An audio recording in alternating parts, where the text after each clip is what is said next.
Hello everyone. Unit 3 Inclusion. Reading A. The Girl Who Asked Why. In this story, इस story में, इस कहानी में आप लोगों के जैसा ही एक लड़की थी जिसके दिमाग में, जिसके माइंड में बहुत सारे क्वेश्चंस उठते थे और वो हर काम को करने से पहले अपनी माँ से पूछती थी कि क्यों क्यों मैं ये काम सीखूं। उसे किसी चीज़ को सीखने की बहुत ललक थी और वो बहुत ही किसी चीज़ को सीख जाती थी, किसी बात को बहुत ही जल्दी वो सीख जाती थी। तो उसी लड़की की कहानी इस लेसन में दिया है। तो स्टार्ट करें। Okay, this story happened really long time back but it is still very relevant. इस स्टोरी को जिसे हम पढ़ने जा रहे हैं उसे घटित हुए हो चुके बहुत ही दिन गुजर गए हैं, कई साल हो गए हैं, बट आज भी यह प्रासंगिक है। Girls were taught to cook, to take care of the family and then married off. Studying was off limit to girls. उस समय लड़कियों को क्या सिखाया जाता था? टू कुक, खाना बनाना। टू टेक केयर मतलब देखभाल करना। To take care of the family, परिवार की देखभाल करना। एंड देन मैरिड ऑफ, और उसके बाद उसकी शादी कर दी जाती थी। स्टडिंग, अध्ययन, लड़कियों के लिए मनाही थी, मतलब लड़कियों को पहले पढ़ाया नहीं जाता था। In those time, there lived a girl. She was a little different. She always had lots of questions in her mind. उस समय एक लड़की थी, एक लड़की रहती थी। वह दूसरी लड़कियों से थोड़ा डिफरेंट थी, मतलब सामान्य लड़कियों की तरह वो नहीं थी, थोड़ी अलग थी। उसके दिमाग में सी ऑलवेज हैड लिखा है, तो उसके दिमाग में हर हमेशा बहुत सारे क्वेश्चन होते थे। When she was little, her mother wanted her to learn cooking. जब वह छोटी थी तो उसकी मदर चाहती थी कि वह खाना बनाना सीखे। The girl asked her mother. उस लड़की ने अपनी माँ से पूछा, Why should I learn to cook? मैं खाना बनाना क्यों सीखूं? Mother said, So that you can feed yourself when required. ताकि तुम, जब तुम्हें भूख लगे तो तुम अपने लिए खाना बना सको, अपने आप को खिला सको, इसलिए ऐसा उसकी मदर ने कहा।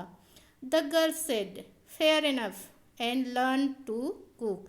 लड़की ने कहा, बहुत अच्छा, और उसने खाना बनाना सीख लिया। After some time her mother wanted to teach her household work. कुछ समय बाद उसकी मदर चाहती थी कि लड़की घर के काम करना सीखे। द गर्ल अगेन आस्क्ड, लड़की ने फिर से पूछा, व्हाई, क्यों क्यों मैं घर का काम सीखूं? Mother said, so that you can be self dependent. तब उसकी मदर कहती है, ताकि तुम आत्मनिर्भर, सेल्फ डिपेंडेंट मीन्स आत्मनिर्भर बन सको। The girl said, fair enough, and she learn the house hold course. और उसने कहा, अच्छी बात है, और उसने घर के काम करना सीख लिया। Then one day her parents told her that they will be marrying her off soon. एक दिन लड़की के पेरेंट्स, माता पिता ने कहा कि हम लोग बहुत ही जल्दी तुम्हारी शादी करने वाले हैं। सी आस्क्ड, लड़की ने पूछा, व्हाई, क्यों क्यों मैं शादी करूं? Because all girls get married at this age, said the parent. उसके पेरेंट ने कहा, क्योंकि इस एज में, जिस एज में तुम हो, जिस उम्र में तुम हो, उस उम्र में सभी लड़कियां शादी करती हैं। Everyone does and so should I. लड़की बोलती है, सब करते हैं, इसलिए मुझे भी करना चाहिए। That's not a good reason. लड़की ने कहा ये तो कोई उचित कारण नहीं है। I am not going to marry, मैं शादी करने वाली नहीं हूँ। The girl's determination surprised her parent. उसके जो डिटर्मिनेशन है, दृढ़ संकल्प शक्ति को देखकर उसके पेरेंट्स आश्चर्यचकित हो गए। Other parents could have forced the girl into marriage but her parent didn't. दूसरे माता पिता यदि होते तो उसको फोर्स करते, दबाव डालते शादी करने के लिए, बट यहाँ पर लड़की के पेरेंट्स ने उसके ऊपर कोई प्रेशर नहीं दिया, ज़बरदस्ती नहीं की। So now the girl had enough time in her hand. इसलिए अब लड़की के पास बहुत सारा, इनफ टाइम मतलब पर्याप्त समय था। As her father was a teacher, जैसा कि उसके पिताजी क्या थे, टीचर, शिक्षक थे। She joined her father's academy, उसने अपने पिताजी के एकेडमी ज्वाइन कर लिया, स्कूल अपने पिताजी के स्कूल ज्वाइन कर लिया। There she learned several hymns and their meanings, वहाँ पर उन्होंने अपने पिताजी के संस्था में उन्होंने बहुत सारे हिम्स मतलब भजन एंड देयर मीनिंग्स और उसके अर्थ उन्होंने सीखा। She asked questions and learn even more, वो बहुत क्वेश्चन पूछती थी और बहुत सीखती भी थी। Soon she surpassed her father in knowledge, और बहुत ही जल्दी वो ज्ञान के मामले में अपने पिताजी से भी आगे निकल गई।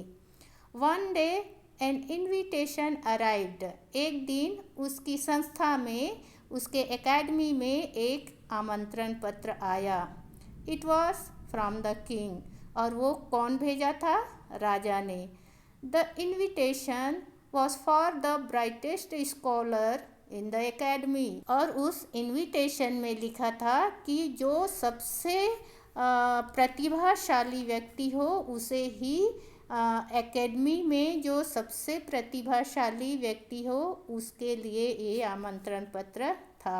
एज इट हैपन, जैसा कि होता है, the king wanted to compile all the knowledge in the universe into books, राजा चाहता था एकत्र करना पूरे नॉलेज को, कहाँ के, यूनिवर्स, ब्रह्मांड की पूरे नॉलेज को एक बुक में एकत्र करना चाहते थे, इसलिए उन्होंने ये आमंत्रण भेजा था।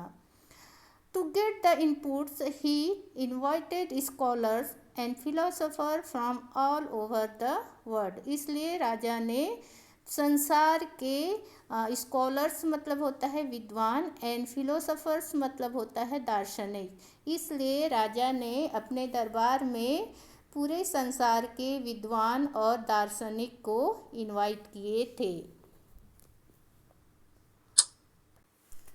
जब उस लड़की के संस्था में इनविटेशन पत्र आया, इनविटेशन लेटर आया, तो क्या हुआ, there was a discussion in the academy, academy में चर्चाएं शुरू हो गई कि कौन जाएगा वहाँ पर, मीन्स कौन है जो एकेडमी का सबसे ब्राइटेस्ट है, प्रतिभाशाली है। तो चर्चा शुरू हुई about who to send for this conference, किसके लिए चर्चा शुरू हुई कि कॉन्फ्रेंस में, राजा के कॉन्फ्रेंस में कौन जाएगा। After a long off thoughts, बहुत विचार करने के बाद, दे ऑल एग्रीड, वे सभी एग्रीड हो गए, तैयार हो गए, that the girl was the brightest scholar in the academy, कि यह जो लड़की है वो हमारे एकेडमी का सबसे ब्राइटेस्ट स्कॉलर है, सबसे प्रतिभाशाली व्यक्ति है। So the girl was sent to the conference, इसलिए उसकी एकेडमी ने उस लड़की को राजा के कॉन्फ्रेंस में भेज दिया। When the girl reached the conference venue, जब लड़की पहुंची कहाँ पर, वेन्यू मतलब स्थान होता है, उस स्थान पर पहुंची जहाँ पर कॉन्फ्रेंस मतलब सम्मेलन होने वाला था। She was taken aback by the grandeur. वहाँ जब पहुँची तो उन्होंने वहाँ की जो भव्यता को, वहाँ की जो एटमॉस्फेयर है, शान शौकत है, जो उसको देखकर वो एकदम आश्चर्य हो रह गई। सी नोटिस्ड, उसने ध्यान दिया, a large number of men but hardly any women among the delegates. उसने ध्यान दिया कि सम्मेलन में जो इनवाइट किए गए थे उसमें आने वाले पुरुषों की संख्या ज़्यादा थी और महिलाओं की संख्या बड़ी ही कम थी। मुश्किल, हार्डली मतलब मुश्किल से बहुत ही कम थी, मतलब एक दो ही दिखाई दे रहे थे उसको और पुरुषों की संख्या बहुत थी। She climb the dais to take care her seat. वह डैश मतलब मंच, मंच में चढ़ने लगी।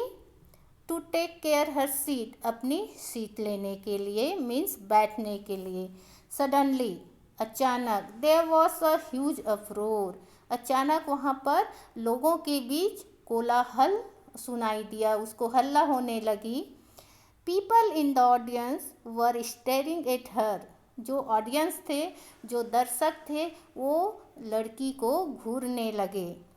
अ woman who thinks she can sit on the scholars panel. एक महिला जो सोचती है कि वह पुरुषों के साथ विद्वानों की पंक्ति में बैठेगी। प्रीप्रोस्टेरस, स्क्रीम्ड समवन, किसी ने चिल्लाया कि नहीं, ये नहीं हो सकता, ऐसा नहीं हो सकता। लुक एट हर क्लोथ, उसके कपड़े देखो। सो प्रोवोकिंग, कितना उत्तेजक है। I don't think she is female of good reputation. मुझे नहीं लगता कि यह लड़की जो है वो अच्छे चरित्र वाली होगी। डिक्लेयर्ड अनदर, किसी दूसरे ऑडियंस में से किसी दूसरे ने कहा। Stop her, it's a sin against God. तब किसी ने कहा, ऑडियंस में से किसी ने कहा कि उसे रोको। सीन मने पाप, यह तो पाप है। अगेंस्ट गॉड, भगवान के विरुद्ध यह पाप है। Everybody looked at the king for a solution. हर कोई या सभी राजा की ओर देखने लगे समाधान के लिए। सॉल्यूशन मतलब समाधान या हल। The king pondered for a moment. राजा एक पल के लिए सोच में पड़ गया। Girl, there is some misunderstanding. राजा ने कहा, लड़की, यहाँ पर कुछ गलत फहमी है। A woman can't sit on the scholars panel. एक महिला पुरुषों के साथ स्कॉलर्स पैनल में नहीं बैठ सकती। Unless she is accompanied by a man, जब तक उसके साथ कोई एक पुरुष ना हो तब तक कोई भी महिला पुरुषों के साथ नहीं बैठ सकती, ऐसा राजा ने कहा। Pardon me your grace, but I was invited to join the discussion, said the girl. लड़की ने कहा कि मुझे क्षमा करिए महाराज, लेकिन मुझे तो इनवाइट किया गया था इस डिस्कशन में भाग लेने के लिए। I don't remember inviting you, said the king. तब राजा ने कहा कि मुझे तो याद नहीं है कि मैंने तुम्हें इनविटेशन भेजा है। You sent the invitation for the brightest scholar in my academy. लड़की ने कहा कि आपने भेजा है मेरी संस्था में कि जो सबसे ब्राइटेस्ट स्कॉलर हो, प्रतिभाशाली व्यक्ति हो, उसे इस कॉन्फ्रेंस में भेजा जाए। I am the brightest in my academy, मैं अपने एकेडमी का सबसे ब्राइटेस्ट हूँ। ऑन द इन्विटेशन, उस आमंत्रण पत्र में, देयर वॉज नथिंग, ऐसा कुछ नहीं था, about only mail scholars being allowed, जिसमें लिखा हो कि केवल पुरुष ही इस कॉन्फ्रेंस में भाग ले सकते हैं, ऐसा उस इन्विटेशन में नहीं था। आंसर्ड द गर्ल, लड़की ने उत्तर दिया। The king gave a little chuckle, राजा ने लड़की का उत्तर सुनकर थोड़े मुस्कुराए। You have made a good point, I have no objection, said the king. तब राजा ने कहा, उसे भी याद आया कि ऐसे इनविटेशन में कुछ लिखा नहीं था। तब उसने कहा कि हाँ, तुम्हारे पास अच्छा तर्क है, अब मुझे कोई ऑब्जेक्शन नहीं है। तो इस तरह आज के इस क्लास में हम यहीं तक पढ़ेंगे। अब आप क्लास वर्क करें। Question: tick the correct meaning of the underline word in each sentence of the following sentences. First, she surpassed her father in knowledge. यहाँ पर सरपास्ड में क्या है, अंडरलाइन है, उसका मीनिंग इन तीनों में से कोई एक हो सकता है। राइट आंसर आप लिखेंगे। Second, the king wanted to compile all the knowledge. तो यहाँ पर कंपाइल, कंपाइल में अंडरलाइन है, उसका मीनिंग क्या होता है, आप यहाँ पर टिक लगाएंगे। Third, she noticed a large number of man but hardly any women among the delegates. किस में अंडरलाइन है, डेलीगेट्स में, उसका मीनिंग देख के लिखिएगा यहाँ से। Fourth, the king gave a little chuckle. Chuckle means, chuckle का मीनिंग आपको यहाँ पर नोड, क्राई और लाफ दिया है। तो आप तीनों में से जो भी है, मैंने अभी अब बताया है आपको, उसके अकॉर्डिंग आप लिखिएगा।